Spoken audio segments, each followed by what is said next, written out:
teman-teman semuanya, perkenalkan nama saya Benedictus Arvin Hartanto. Kali ini saya akan menjelaskan review materi yang sudah saya dapatkan beberapa hari lalu di PT Sekendo Sukejo melalui Improvement Skills. Nah, untuk profil yang kali ini saya merupakan manajemen trainee di PT Modern Realty Tbk batch yang keempat. Nah, pada review materi kali ini saya akan membagi menjadi 3 bagian. Yang pertama adalah kreatif dan critical thinking. Yang kedua adalah managing time dan priority. Dan yang ketiga adalah office communication dan service mindset. Untuk materi yang pertama yaitu critical dan creative thinking. Nah, dari 10 skill yang perlu kita kembangkan di 2025, kita perlu mengembangkan beberapa skill utama. Nah, yang sudah saya urutkan atau sudah saya reduksi menjadi 4 bagian penting. Yang pertama adalah analytical thinking dan innovation, complex problem solving, critical thinking dan analysis, creative originality dan initiative. Itu merupakan hal-hal yang perlu kita kembangkan di tahun 2025 seiring berkembangnya waktu. Nah, lalu bagaimana cara kita mengembangkan critical thinking kita? Nah, saya mengasumsikan dibagi menjadi tiga teknik. Yang pertama adalah teknik recognize, artinya kita mengenali atau mengidentifikasi sebuah masalah dari informasi yang sudah masuk. Jadi kita tidak serta-merta langsung bereaksi pada sebuah masalah, tapi kita memilah-milah informasi apa saja yang bisa kita terima, lalu bagaimana kita mendeliverkan nantinya di akhir. Lalu yang kedua yaitu evaluate the argument. Artinya kita mengevaluasi atau kita memilah dari informasi yang sudah kita dapatkan. Kemudian kita menuliskan atau membuat sebuah kesimpulan dari hasil identifikasi tersebut. Nah, critical thinking sangat erat berhubungan dengan struktur kalimat yang runtut. Maka dari itu teknik ini sangat penting dikembangkan agar kita bisa memiliki pola pikir yang terstruktur atau bisa dibagi menjadi sebuah 3 bagian ya teman-teman. Ada R, E, D atau RAD. Kemudian kita bisa mengembangkan dari creative thinking. Nah, creative thinking mungkin teman-teman bisa lihat pada gambar. Ini ada gambar bola lampu, itu biasanya kan kita samakan dengan sebuah ide. Lalu di sini ada sebuah pikiran atau otak yang mana disambungkan oleh sebuah kabel. Artinya ide itu berasal dari luar, teman-teman. Nah, ide dari luar tersebut harus kita sambungkan ke otak kita agar menjadi satu sinergitas yang baik. Lalu apa definisi dari creative thinking? Nah, creative thinking merupakan kemampuan berpikir individu yang mengarahkan pada suatu pemikiran yang unik dan berbeda dari sebelumnya. Artinya terdapat orisinalitas yang bisa dikembangkan dari individu tersebut. Nah, salah satu cara untuk mengembangkan creative thinking adalah dengan metode Scamper. Nah, metode Scamper ini terbagi dari beberapa bagian, yaitu ada substitute, combine, adapt, modify, put to other use, eliminate, dan rearrange. Nah, metode Scamper ini pertama kali ditemukan oleh Alex Osborne yang kemudian dikembangkan oleh Eberle. Nah, metode Scamper itu bisa digunakan dengan cara substitusi, artinya menggantikan cara yang lama kemudian mengganti dengan cara yang baru, atau mengganti beberapa bagian saja yang lama lalu kita adaptasi dengan cara diganti yang baru. Kemudian ada teknik combine, artinya kita mengkombinasikan hal-hal yang sudah lama kemudian dikombinasikan dengan hal yang baru. Lalu ada proses adaptasi juga di situ di mana kita beradaptasi pada sebuah era disrupsi yang baru atau perubahan yang baru. Kemudian kita mencoba untuk memodifikasinya menjadi sesuatu yang lebih kreatif. Lalu kita juga bisa put to other use, artinya kita bisa menuangkan ide kita itu menyamakan dengan ide yang lain supaya lebih generalisir. Kemudian ada juga namanya teknik eliminate di mana kita bisa mengeliminasi beberapa bagian yang sudah tidak relevan dari sebuah creative thinking atau bagaimana cara kita berpikir ya. Lalu ada rearrange, artinya kita mengubah kembali atau yang sudah pernah kita lakukan untuk menjadi sebuah inovasi yang lebih baik. Nah, cara mengembangkan creative thinking itu sangat sangat sangat perlu ya teman-teman. Jadi kita itu harus punya rasa ingin tahu yang tinggi, lalu yang kedua kita harus sering-sering brainstorming dengan teman-teman kita, supaya kita tuh lebih banyak ide-ide yang masuk. Jadi tidak hanya dari diri kita sendiri nih. Lalu kita harus berani mengutarakan ide-ide kita yang sangat-sangat baik sebenarnya, tapi jadi jangan malu untuk mengeluarkan ide-ide yang kreatif. Yang keempat adalah jauhkan dari rasa ego pribadi. Terkadang kita sudah terlalu pede terhadap pendapat yang kita tuangkan.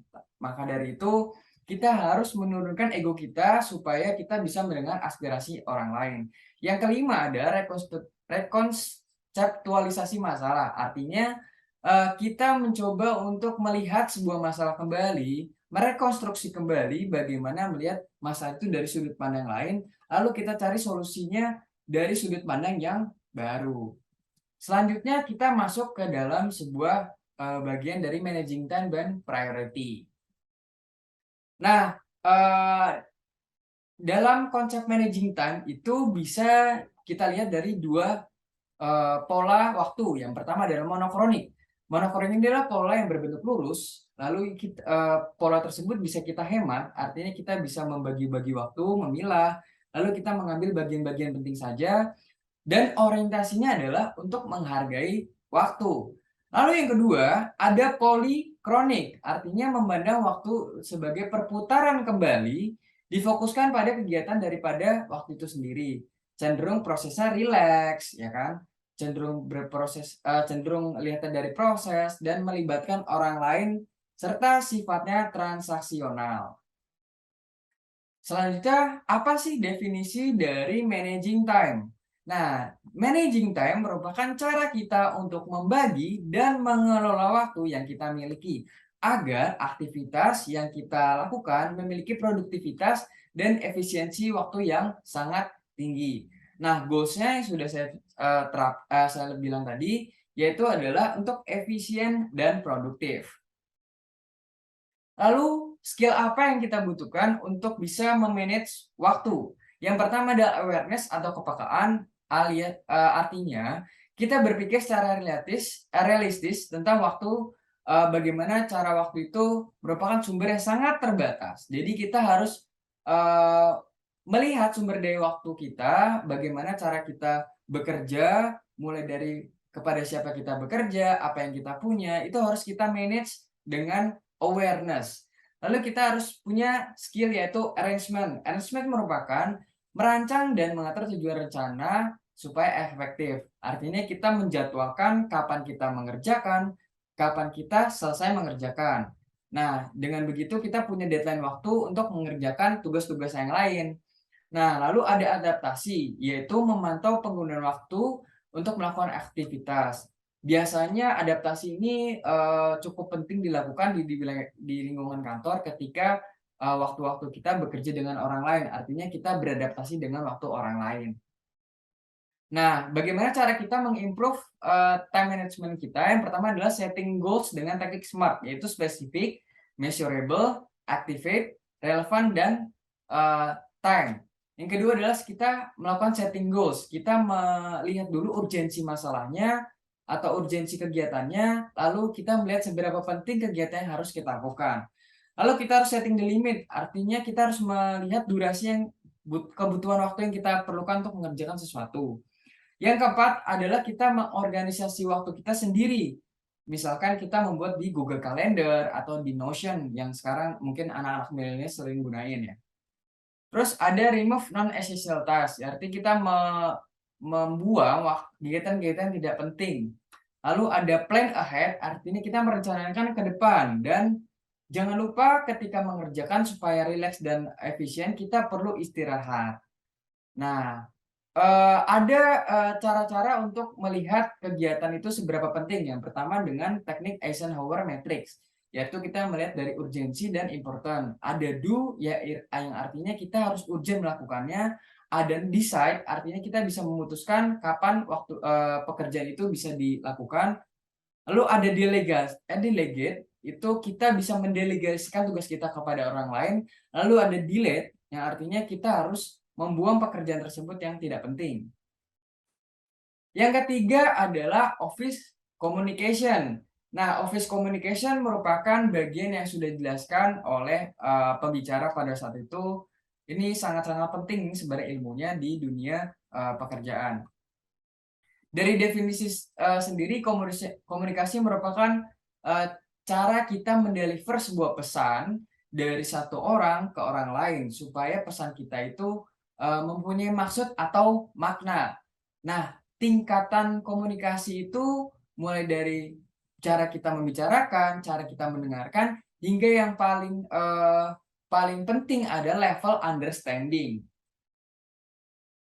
Nah, dari grafik di sini teman-teman bisa lihat komunikasi yang buruk merupakan eee, faktor terbesar kegagalan dari sebuah proyek. Nah, lalu kenapa komunikasi itu sangat penting? Yang pertama adalah kita membangun sebuah kepercayaan kepada orang lain. Nah, kita artinya kalau kita nggak ngomong sama orang lain kan kita kayak kurang percaya kan. Nah, maka dari itu kita harus membangun sebuah komunikasi yang baik. Dari komunikasi yang baik, maka lahirlah sebuah relasi yang baik. Dari relasi yang baik, kita memelihara hubungan baik interpersonal maupun majemuk kepada orang lain. Lalu kita juga bisa meningkatkan akuntabilitas, artinya kita bisa meningkatkan daya integritas kita juga. Lalu yang keempat adalah kita bisa dapat membantu mengambil keputusan. Jadi komunikasi sangat penting ketika adanya suatu keputusan yang perlu diputuskan secara mendadak dan harus segera diputuskan karena kalau tidak suatu proyek tidak akan berjalan gitu. Lalu pertanyaannya, komunikasi dua arah sudah cukupkah? Nah, ini menurut saya pribadi komunikasi dua arah itu tidak cukup. Artinya perlu ada komunikasi yang efektif. Komunikasi efektif seperti apa? Adalah komunikasi yang terjadi ketika dua insan atau dua individu, dua kelompok itu memiliki kesepahaman bersama atau level understanding yang sudah saya sebutkan. Nah, artinya kedua belah pihak mengerti dan sama-sama mengambil tindakan untuk mendorong keadaan untuk berpikir, untuk melakukan hasil keputusan yang sudah disepakati bersama. Lalu faktor terbesar dari keberhasilan komunikasi itu apa aja? Yang pertama adalah visual, itu besarnya 55% yang terdiri dari warna, eye contact, ekspresi wajah, ya. Lalu diikuti oleh vokal. Nah, vokal ini bisa terdiri dari intonasi, pitch, volume, dan jeda. Jadi naik turunnya itu sangat berpengaruh terhadap bagaimana deliver sebuah pesan. Lalu ada juga verbal. Nah, verbal itu terdiri dari kata-kata atau kalimat yang kita ucapkan baik secara tertulis maupun tidak tertulis. Lalu ada hambatan komunikasi. Nah, hambatan komunikasi ini sangat-sangat mungkin terjadi ketika kita berada di lingkungan apapun.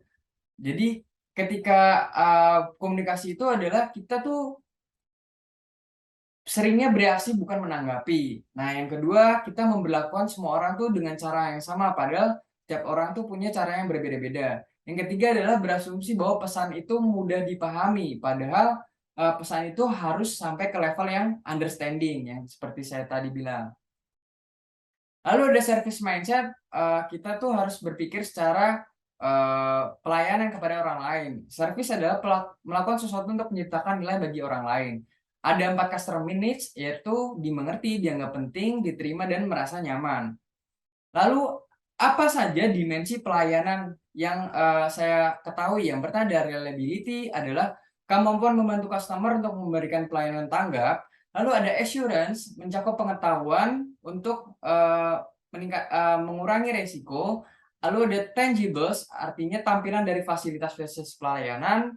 Lalu ada empathy, artinya berhubungan, berkomunikasi dari memahami kebutuhan customer. Yang terakhir adalah responsiveness atau kemampuan untuk memberikan layanan yang dijanjikan dengan segera, akurat, dan memuaskan. Nah, sekian presentasi dari saya. Semoga bisa menginspirasi teman-teman. Mohon maaf apabila ada salah-salah kata. Terima kasih.